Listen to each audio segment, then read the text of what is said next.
Jesus called for his 12 disciples to come to him. He gave them authority to drive out evil spirits and to heal every illness and sickness. Here are the names of the 12 apostles. First, there were Simon Peter and his brother Andrew. Then came James, son of Zebedee, and his brother John. Next were Philip and Bartholomew, and also Thomas and Matthew the tax collector. Two more were James, son of Alphaeus, and Thaddeus. The last were Simon the Zealot and Judas Iscariot. Judas was the one who was later going to hand Jesus over to his enemies. Jesus sent these 12 out with the following orders. Do not go among the Gentiles, he said. Do not enter any town of the Samaritans. Instead, go to the people of Israel. They are like sheep that have become lost. As you go, preach this message. The kingdom of heaven has come near. Heal those who are sick. Bring those who are dead back to life. Make those who have skin diseases clean again. Drive out demons.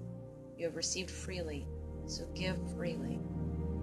Do not get any gold, silver, or copper to take with you in your belts. Do not take a bag for the journey. Do not take extra clothes or sandals or walking sticks. A worker should be given what he needs. When you enter a town or village, look for someone who is willing to welcome you. Stay at their house until you leave. As you enter the home, greet those who live there. If that home welcomes you, give it your blessing of peace. If it does not, don't bless it. Some people may not welcome you or listen to your words. If they don't, leave that home or town and shake the dust off your feet. What I'm about to tell you is true. On Judgment Day, it will be easier for Sodom and Gomorrah than for that town.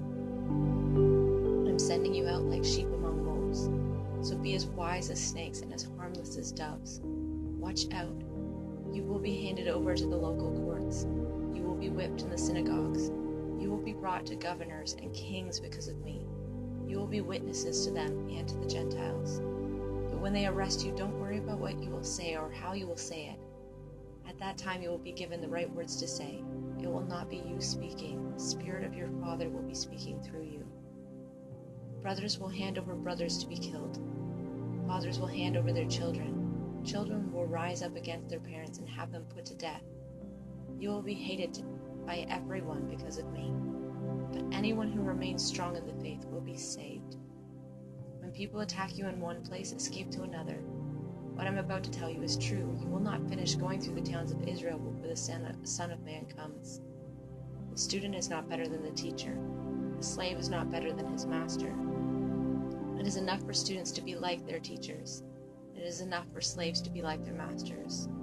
If the head of the house has been called Beelzebul, what can the others who live there expect? So don't be afraid of your enemies. Everything that is secret will be brought out into the open. Everything that is hidden will be uncovered. What I tell you in the darkness, speak in the daylight. What is whispered in your ear, shout from the rooftops. Do not be afraid of those who kill the body but can't kill the soul. Instead, be afraid of the one who can destroy both soul and body in hell. Aren't 2 sparrows sold for only a penny? But not one of them falls to the ground outside your Father's care. He even counts every hair on your head. So don't be afraid, you are worth more than many sparrows. What if someone says in front of others that they know me? I will also say in front of my Father who is in heaven that I know them. What if someone says in front of others that they don't know me? I will say in front of my Father who is in heaven that I don't know them. Do not think that I came to bring peace to the earth. I didn't come to bring peace. I came to bring a sword. I have come to turn sons against their fathers. Daughters will refuse to obey their mothers. Daughters-in-law will be against their mothers-in-law. A man's enemies will be the members of his own family. Anyone who loves their father or mother more than me is not worthy of me. Anyone who loves their son or daughter more than me is not worthy of me. Whoever does not pick up their cross and follow me is not worthy of me. Whoever finds their life will lose it. Whoever loses their life because of me will find it. Anyone who welcomes you welcomes me, and anyone who welcomes me welcomes the one who sent me. Suppose someone welcomes a prophet as a prophet, they will receive a prophet's reward. And suppose someone welcomes a godly person as a godly person, they will receive a godly person's reward. Suppose someone gives even a cup of cold water to a little one who follows me. What I'm about to tell you is true. That person will certainly be rewarded.